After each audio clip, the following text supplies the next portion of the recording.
Muito bem, amigos do olhartv.com, eu sou Oscar Henrique Cardoso. É um prazer estar recebendo a todos vocês aqui na Assembleia Legislativa do Rio Grande do Sul. Hoje é dia 11 de dezembro de 2013 e acontece aqui no espaço da Assembleia o lançamento da coletânea Negras Palavras Gaúchas. Trabalho produzido e editado por mim, Oscar Henrique Cardoso, uma realização do Grupo Multiétnico de Empreendedores Sociais, com o apoio da Assembleia Legislativa e também da Companhia Rio Grandense de Saneamento. Agora você confere então os melhores momentos do Seminário Multiétnico de Empreendedores Sociais e logo após também o lançamento da coletânea Negras Palavras Gaúchas, com a presença do diretor da revista Raça Brasil, Maurício Pestana, e também a sessão coletiva de autógrafos de todos os autores. Fique com os melhores momentos aqui no olhartv.com. Boa tarde a todos e a todas. Antes de mais nada, eu gostaria de agradecer ao deputado Daniel o convite, à Assembleia Legislativa, ao Oscar Henrique e o Grupo Multiétnico pelo convite. Fiquei muito agradecido pelo convite. Era um período tanto quanto difícil estar aqui, mas de pronto aceitei, porque já há algum tempo gostaria de estar aqui no Rio Grande do Sul, em Porto Alegre em especial, que é um estado e uma cidade muito importante para todos os negros do Brasil, em especial para a raça. E quando falo um pouco da revista, vou dizer por quê. Eu acho que para negros do Brasil isso é importante, porque eu sempre falo que o que importa, principalmente para nós que estamos em São Paulo e circulamos por todo o país, é a força e o exemplo e o que fica meio que no inconsciente do que é o Sul, do que é a história dos negros no Sul.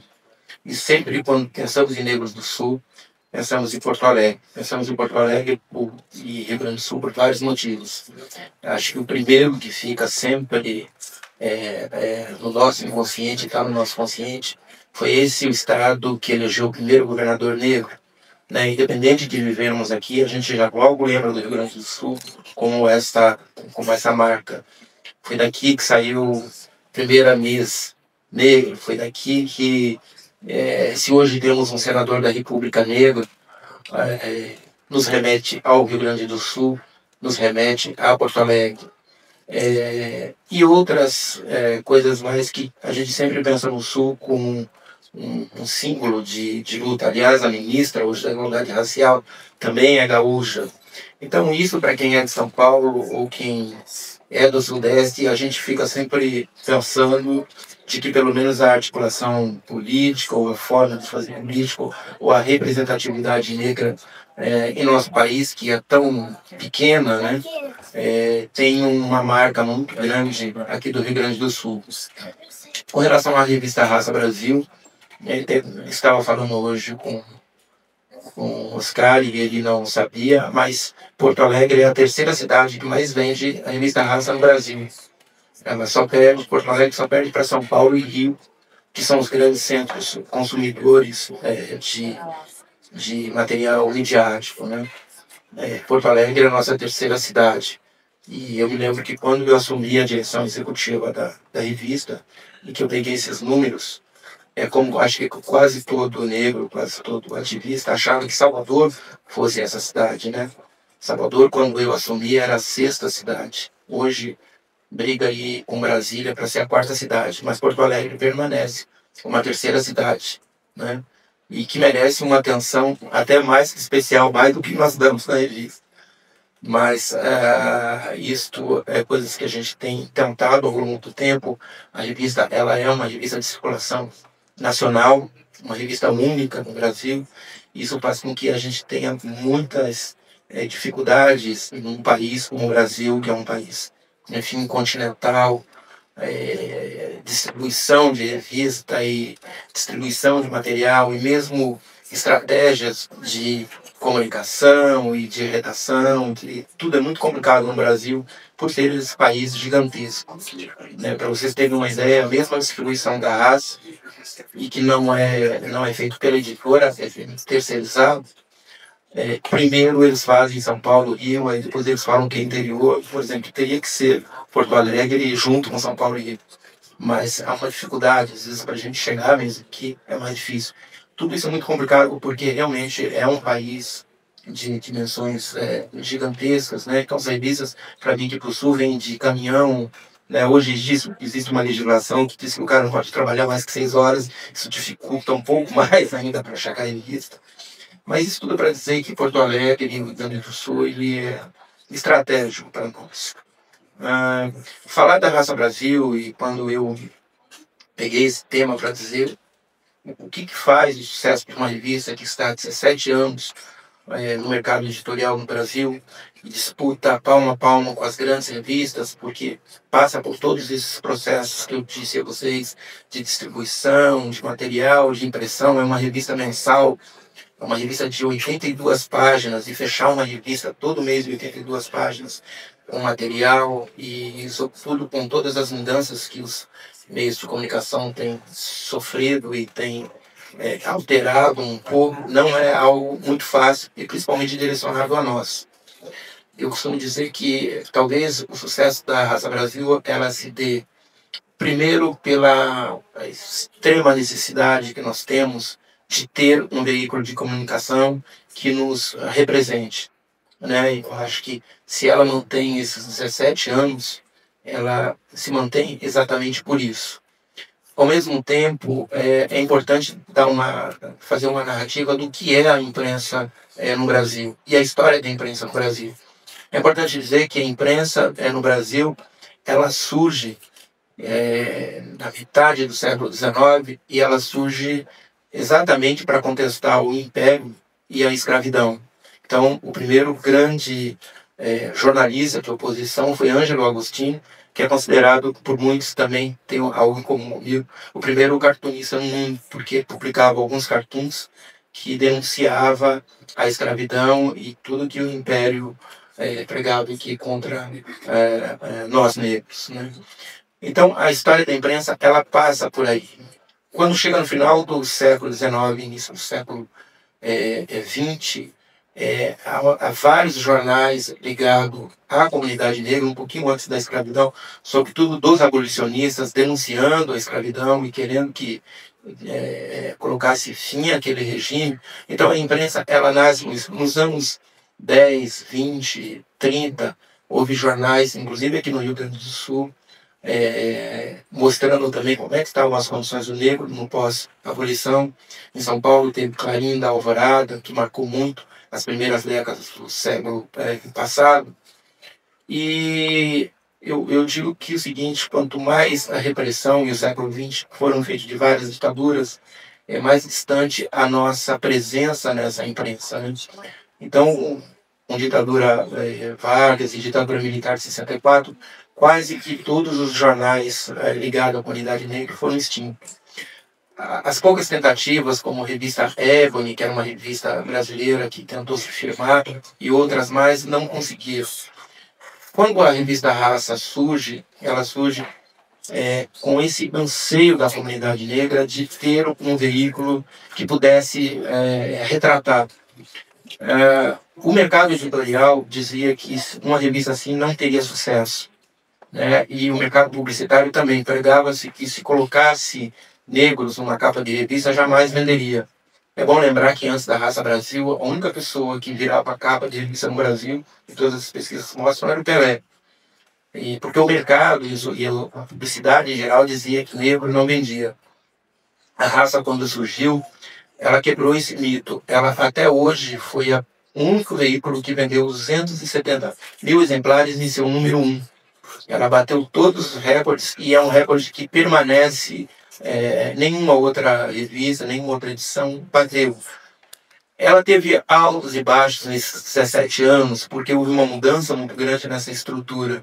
Mas é importante, essa estrutura editorial, mas é importante dizer que a Raça ela permanece como um sucesso e um exemplo não só de meio de comunicação, de revista de comunicação, mas também de empreendedorismo. Eu diria que talvez a Raça seja o único produto, né? E nós vivemos da venda de revista, nós não vivemos de outra coisa, vivemos... É claro que a revista também tem seus anúncios, mas até por estratégia da editora que publica a Raça, a gente tem uma estratégia de viver de venda, e de assinatura e venda em banca. Então ela é um produto genuinamente que fala sobre o negro, fala para o negro e é consumida mais de 90% por negros. Então ela é um exemplo de empreendedorismo que dá certo. E ao mesmo tempo numa área e que todos aqui, eu acho uma boa parte aqui é militante da questão racial e pode acompanhar que nos últimos anos, que mesmo com todas as evoluções que nós tivemos, uma área que ainda é muito complexa para nós, e eu digo que é a fronteira principal que nós negros temos que encarar e temos que vencer, é a da comunicação. Eu sempre digo que eu sou fruto desse movimento social nos últimos 30 anos. Estrategicamente, nós pensamos muito na questão da educação. Estrategicamente, a gente discutiu muito a questão do mercado de trabalho, né? E estrategicamente, a gente não pensou como mexer com a comunicação, né? E eu digo isso porque hoje eu me divido. Eu estou há 8 anos como diretor executivo da Haas. E eu sempre digo, muitos que acompanham a história da revista Raça e acompanham também a minha passagem pela Raça, disse que eu mudei muito a linha editorial da revista, que a revista hoje ela é mais política, ela é mais social. Eu sempre digo que não, que quem mudou a minha concepção de comunicação foi a revista Raça. Porque a partir do momento que você sai da posição de ativista, né, e de contestar e de dizer que os meios de comunicação realmente nos discriminam e são racistas, e passa a entrar dentro de uma empresa de comunicação, e é importante dizer que a revista Raça faz parte de um grupo que tem mais de 100 revistas, você passa a entender um pouco como é esse mercado, e passa também a entender como estrategicamente a gente nunca soube muito como trabalhar com isso. E aí eu explico por quê. Quando nós falamos em educação, quando, por exemplo, nós tivemos a Lei 10.639 aprovada, talvez não tivéssemos uma estratégia pensada, mas tínhamos uma estratégia em curso. Nós já tínhamos uma Nilma dentro do Conselho Nacional de Educação que deu um parecer irretocável e que não dava para se contestar.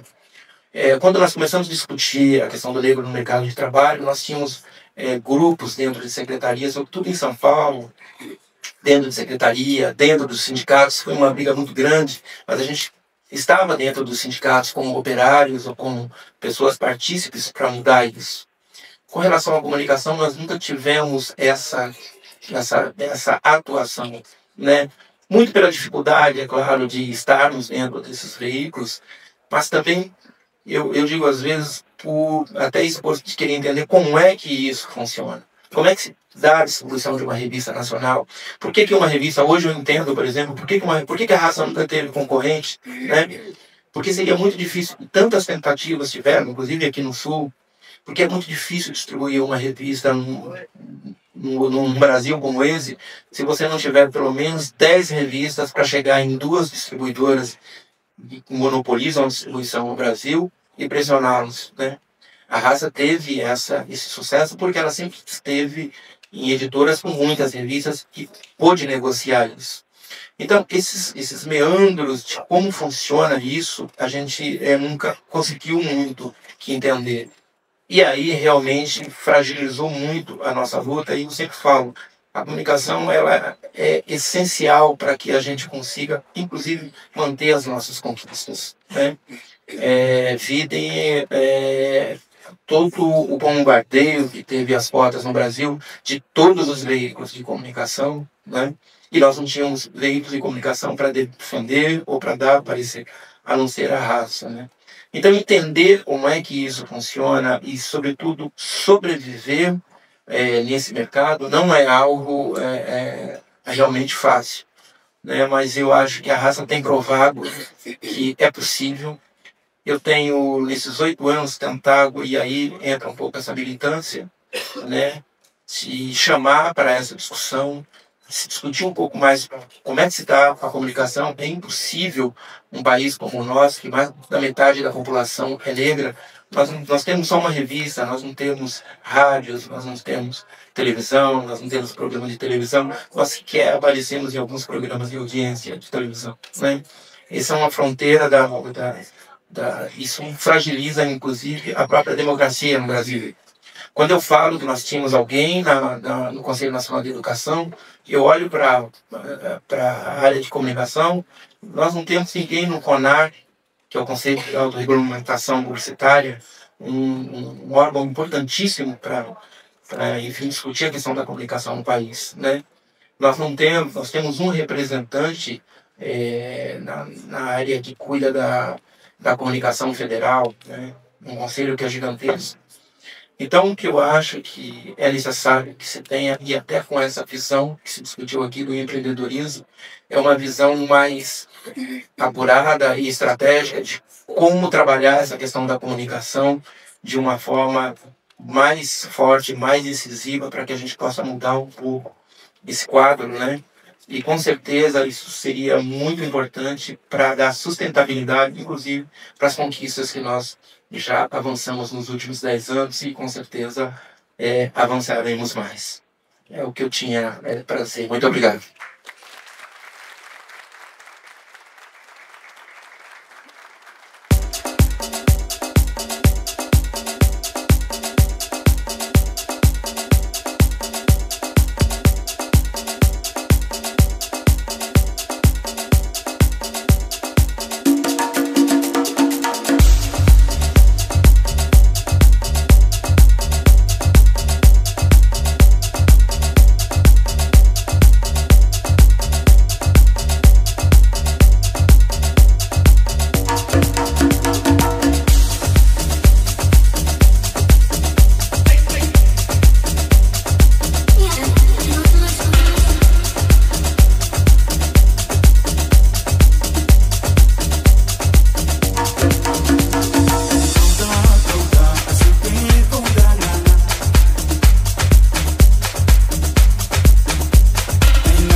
Representações representa atividades significativas. E quando nós falamos empreendedorismo social, nós estamos falando numa relação com a sociedade. Isso é muito importante. Todo o nosso conhecimento, todo o nosso trabalho que nós utilizamos, o assessoramento, o apoio ao desenvolvimento de ações, os projetos, os programas, a contribuição para a melhoria da autoestima das populações desfavorecidas, que é a nossa missão, isto para nós é o empreendedorismo. É o empreendedorismo porque é uma relação. E ao falar em empreendedorismo, Ontem eu fiquei fazendo uma reflexão. Nós tivemos os nossos antepassados, os nossos povo, não escravo, mas escravizados, que aqui chegaram e fizeram ações significativas. Desenvolveram o nosso Brasil, contribuindo muito para todo esse trabalho, esse desenvolvimento do ponto de vista econômico, do ponto de vista dos valores, do ponto de vista educacional, do ponto de vista das artes, do conhecimento. Então, nós também tivemos neles os primeiros empreendedores. E é isso, eu peço uma salva de palmas a todos eles.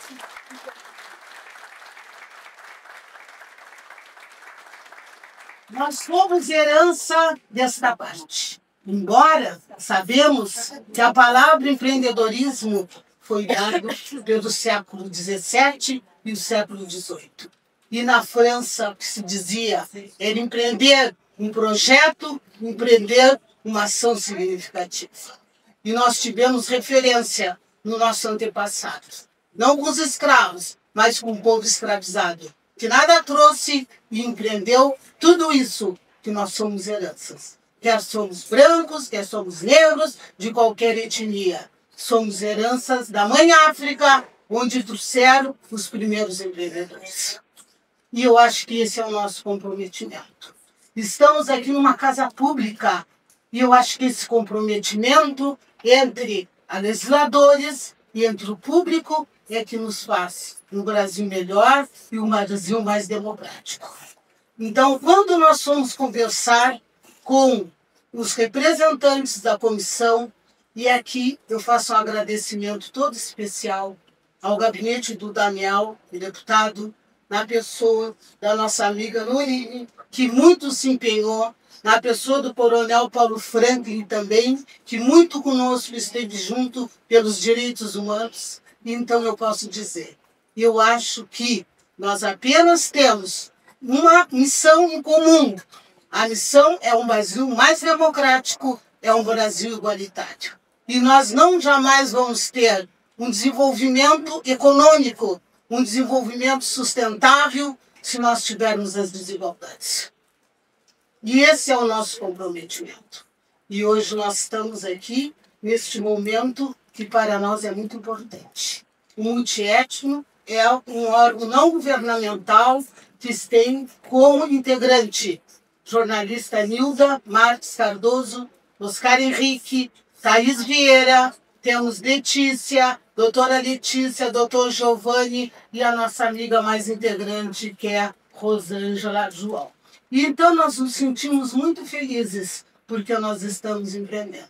Empreendendo um conhecimento, empreendendo algo, então empreendendo uma relação. E assim nós vamos dizer para vocês. A nossa abrangência é educacional, é cultural, é artística, é profissional, é ambiental, é os direitos humanos, é a vivência da cidadania, isso tudo se chama empreendedorismo. Empreendemos atividades significativas como mulheres, como homens, como cidadão, dentro da nossa casa, na escola, porque tudo no mundo significa uma palavra que é a base, a palavra educação.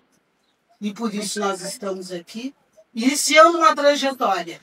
Eu tenho certeza que todos esses que fizeram parte, que foram autores do livro, eles hoje estão com uma luz muito profunda, nos transmitindo tudo que é de emocionante, tudo de bom. Agradeço também na pessoa do senhor Sérgio Cardoso, a Corsã, desculpe, abastecimento, né? É a companhia de abastecimento que... Saneamento, desculpe, nós já tínhamos colocado. Saneamento, Sebrae, que também está aqui presente. Agradeço assim pela acolhida, porque ao chegarmos na Corsã, falamos com o senhor presidente e aí logo em seguida foi apoiado o nosso projeto, como foi aqui na Assembleia. Então eu digo para o senhor, o multiétnico hoje não somos só nós, somos todos. Vamos continuar a nossa luta, porque todos nós somos empreendedores. Obrigada.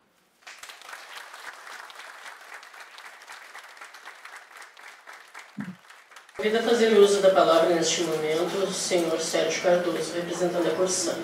Boa noite a todos e a todas. Gostaríamos de saudar a iniciativa do deputado Daniel Bordignon, juntamente com o grupo que organizou esse seminário, e dizer que para a empresa de saneamento, a Companhia Rio Grande de Saneamento, Corsã, é uma grande honra estarmos aprovando, apoiando essas atividades.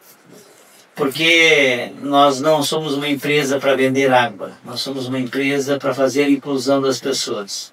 Inclusão das pessoas a gente faz também com recurso financeiro, um apoio estrutural e principalmente com uma grande articulação de uma sociedade organizada.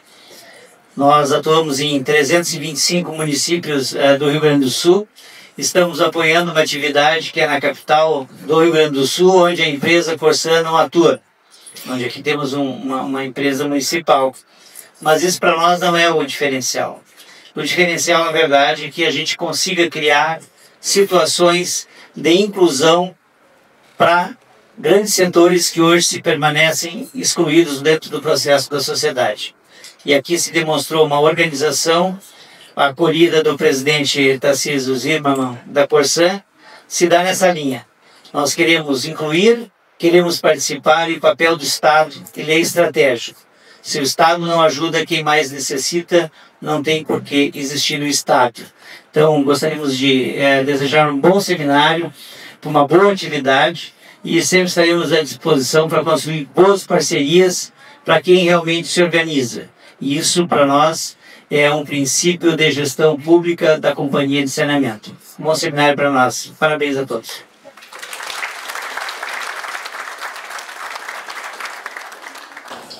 Para uma breve saudação, a senhora Márcia de Souza, do SEBRAE. Boa noite a todos. Gostaria de agradecer a oportunidade, o convite foi feito ao nosso presidente, Vitor Koch, mas infelizmente por conta de outras agendas ele não pôde estar presente, mas em nome dele agradeço a oportunidade de estar aqui, falando um pouquinho do que o SEBRAE faz, que é bastante, a informação é bastante disseminada, mas só resgatando um pouquinho, que a cultura do empreendedorismo é o que se respira dentro do SEBRAE diariamente. Então nós trabalhamos em prol das micro e pequenas empresas e dos empreendedores, porque temos um estudo inclusive que indica que no Rio Grande do Sul, no país, existem mais de 11 milhões de empreendedores, trabalhando inclusive na informalidade. Só no nosso estado esse número é de aproximadamente 700 mil. Então nós trabalhamos no sentido de contribuir para que esses empreendedores, que têm ou por oportunidade ou por necessidade, para que eles se estruturem da melhor maneira possível e possam, que o empreendedorismo ele se dá principalmente por uma questão de necessidade, por falta de oportunidade no mercado de trabalho. Então a gente contribui para que esses empreendedores possam se estruturar de tal maneira que os seus pequenos negócios, as suas oportunidades no mercado de trabalho cresçam, se estruturem e se tornem uma empresa. Muitas grandes empresas começaram como pequenas, como microempresas. Então, nesse sentido, vocês podem contar conosco. Nós trabalhamos em políticas públicas, eu particularmente trabalho na unidade de políticas públicas do SEBRAE. A gente trabalha no sentido de colocar a Lei Geral das Micro e Pequenas Empresas em prática, e ela também beneficia os empreendedores, quem não tem uma empresa constituída, mas trabalha por conta própria. Então, nesse sentido, eu coloco o SEBRAE à disposição, toda a nossa força de trabalho, toda a nossa atuação está à disposição para contribuir nesse trabalho que vocês vêm desenvolvendo. Muito obrigada. Jornalista formado pela Pontifícia Universidade Católica do Rio Grande do Sul, radialista e escritor. Atualmente apresenta o programa Giro da Cidade na TV Canoas, Canal 23, pela operadora de TV a cabo TVN. Autor dos livros Nós, publicado em 2010, Entre Louvores e Amores, lançado em 2011, e Cuidado, Palavra Viva, editado em 2011. Também atua como secretário executivo da ONG, Organização Não Governamental, Grupo Multiétnico de Empreendedores Sociais. que falará para nós sobre o empreendedorismo cultural. Muito obrigado. Muito obrigado, Norine. Muito obrigado. Quero agradecer também ao nosso palestrante, Maurício Pestana, um amigo de longa data, amigo de caminhada. Tivemos a oportunidade de caminharmos juntos em Brasília, caminharmos também por outras partes do país, quando tive a oportunidade de estar durante 6 anos à frente da gerência de comunicação na Fundação Cultural Palmares, em Brasília, junto ao Ministério da Cultura. Foi um aprendizado de vida. Eu estava falando hoje para o Maurício que tem 2 Oscar. O Oscar antes de Brasília e o Oscar depois de Brasília. Porque Brasília me deu a oportunidade de mergulhar cada vez mais em algo que eu vivia, porque venho de uma história de uma família que tem uma caminhada, uma militância pela igualdade racial, pelo combate ao racismo, mas eu não tinha tanto uma caminhada, tanto um conhecimento profundo de movimentos, de mobilizações e de lutas pelas quais nós todos hoje temos pelo país. Eu falo nós todos porque eu sou secretário executivo de uma ONG que tem por opção o empreendedorismo social e principalmente a promoção de iniciativas, de políticas e ações dirigidas aí ao combate à discriminação racial, à inclusão e valorização da história e da cultura afro-brasileira. Trabalhamos com um mote que é a Lei 10.639, ao qual nós sonhamos que essa lei possa ser ampliada e aplicada verdadeiramente no Brasil, porque nós vemos muita resistência ainda por parte dos educadores. Eu falo isso em nome da entidade ao qual eu estou representando aqui, e nós encontramos mesmo uma grande resistência, muitas vezes, em chegarmos à escola e fazermos uma formação com professores e nos depararmos de um total desconhecimento e de um total cerceamento de informação também.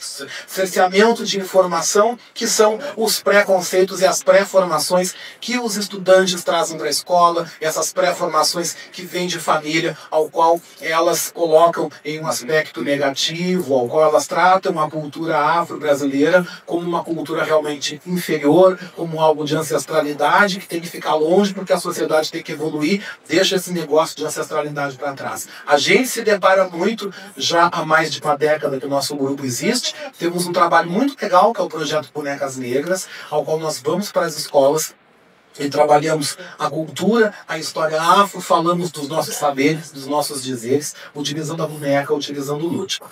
Mas falando em empreendedorismo cultural, eu dei essa rápida abertura falando um pouco da onde eu vim e também falando um pouco dessa entidade que representa e que apoiou. Eu quero falar como um case de empreendedorismo cultural, porque o empreendedorismo, se fala tanto hoje de empreendedorismo social, parcerias, holdings, né, fundações, empresas que se fundem e formam outras para somar o capital, pois o empreendedorismo já existe há muitos anos na área cultural, que é a área ao qual eu represento, a área ao qual eu caminho, faço parte, sendo jornalista, mas lido também na área da literatura, na área da cultura. E nós que vivemos de cultura, e tenho colegas que estão aqui, que também são autores, podem falar melhor do que eu, a gente realmente preenche desde a hora que o sol nasce até a hora que o sol termina.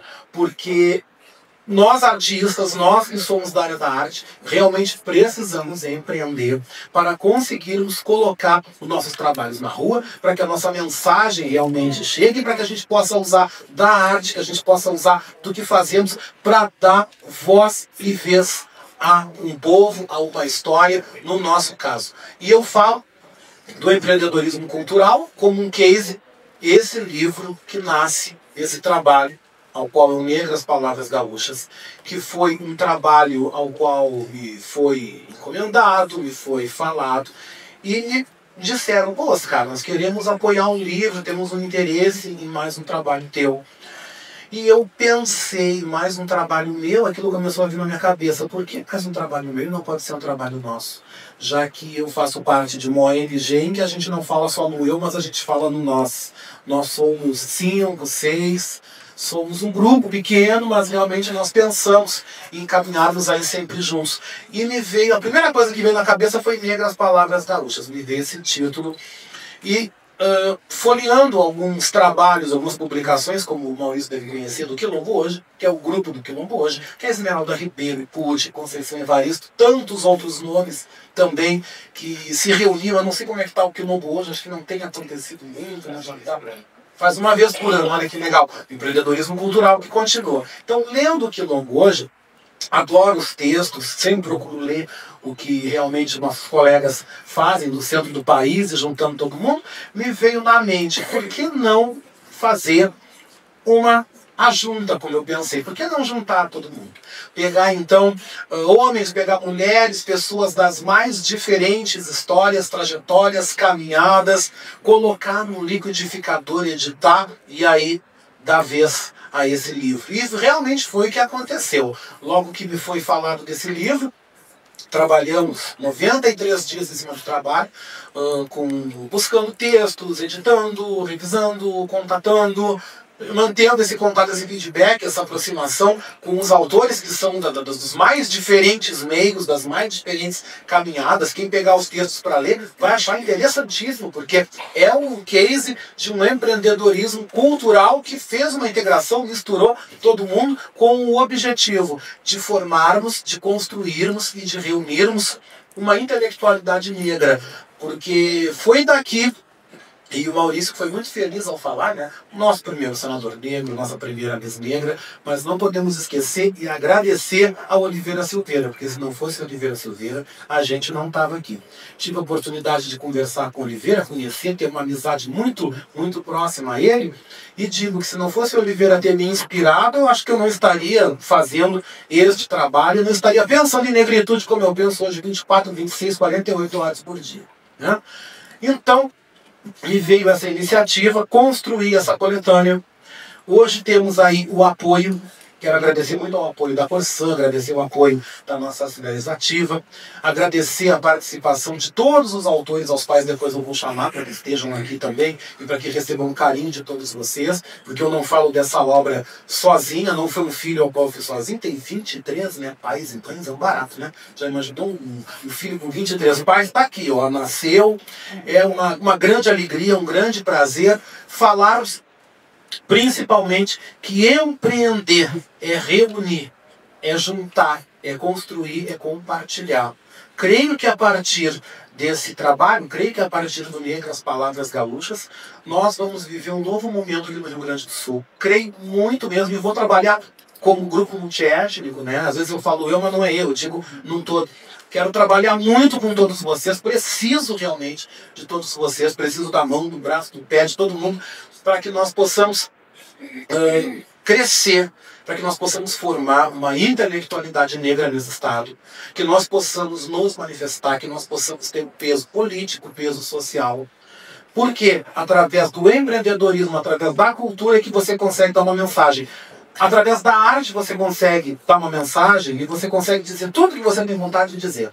Seja através de uma escultura, através do cartunismo que o Maurício usa do cartoon para falar, para expressar aquilo que realmente pensa, aquilo que realmente sente. Nós usamos da literatura, nós queremos realmente com esse projeto, com esse trabalho, começar um embrião de nos unirmos cada vez mais, essa intelectualidade negra se manifestar, se posicionar junto à opinião pública, se posicionar junto aos meios, aos veículos de comunicação, para que sejamos vistos, ouvidos e lidos, principalmente, e mais, e mais.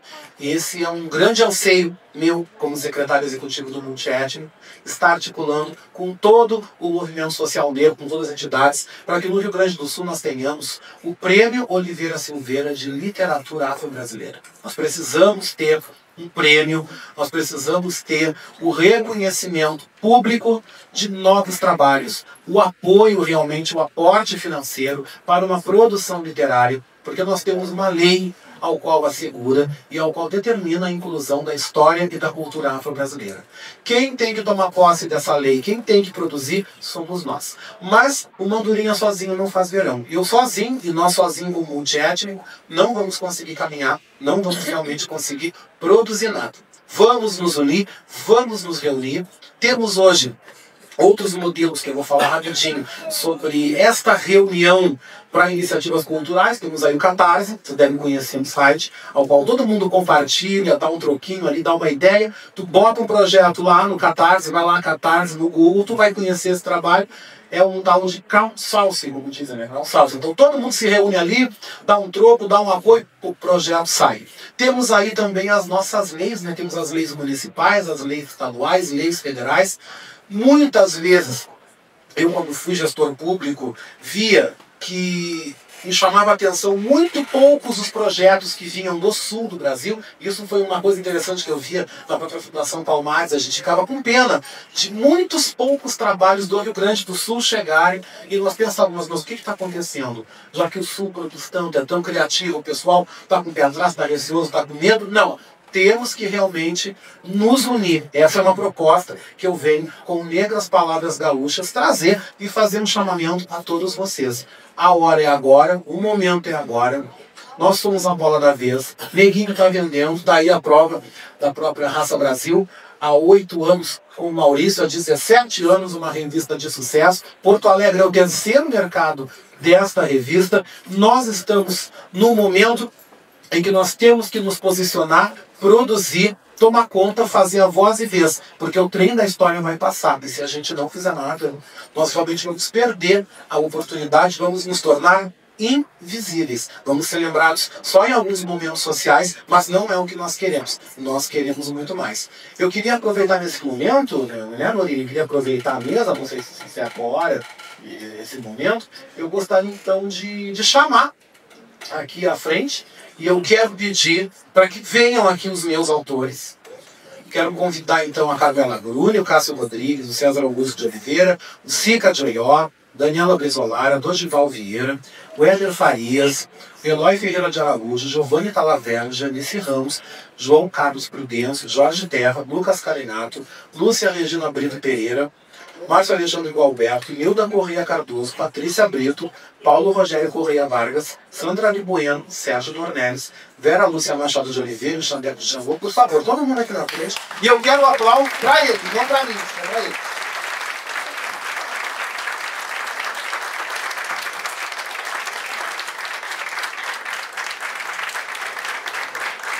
E todo mundo tem pé, vamos aplaudir se tiver, hein?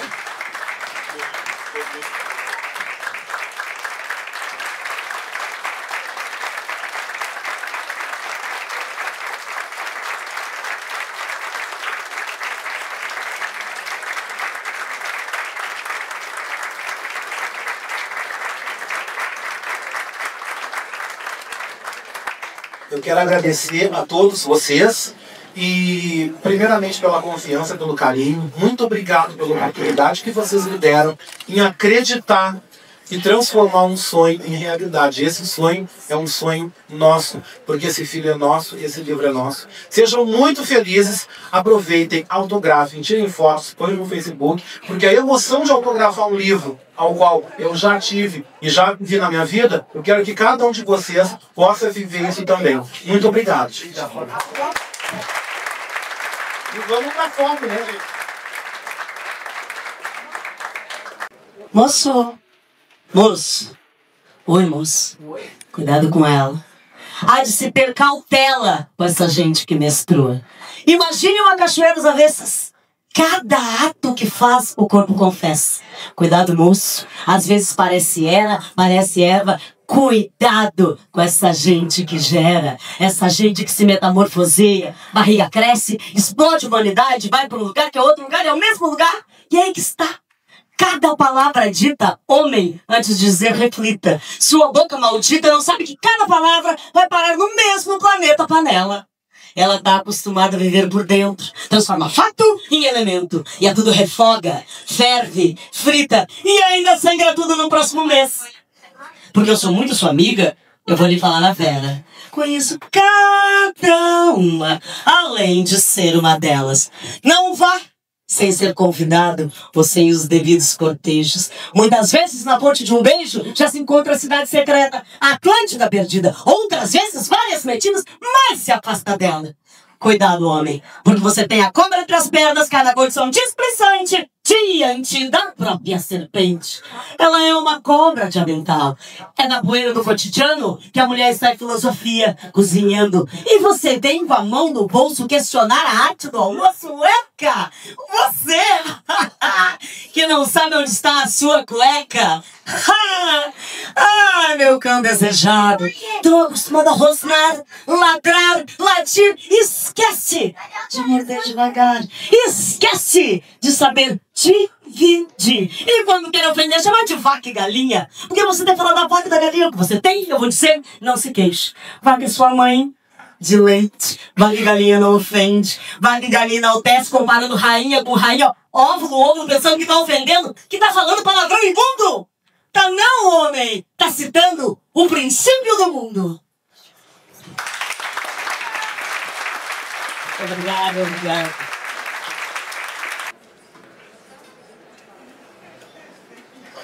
Boa noite para as senhoras e senhores. Quero cumprimentar Maurício, Oscar, a Franquilina e a Dorine também está grande for demais.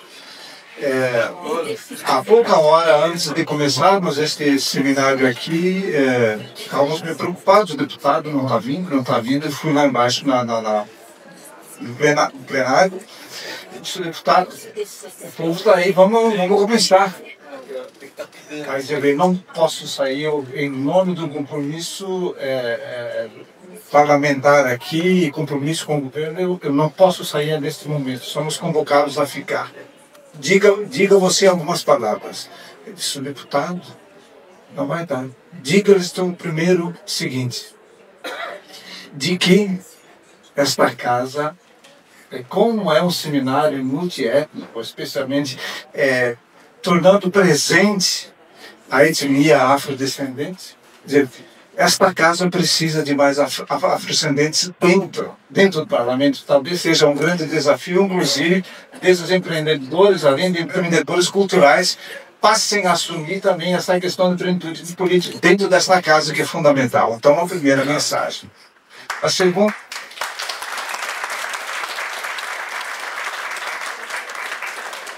segunda mensagem é de que ele disse que agradecesse muito a Franquilina, ao Oscar e, sobremaneira, ao grupo multiétnico, né?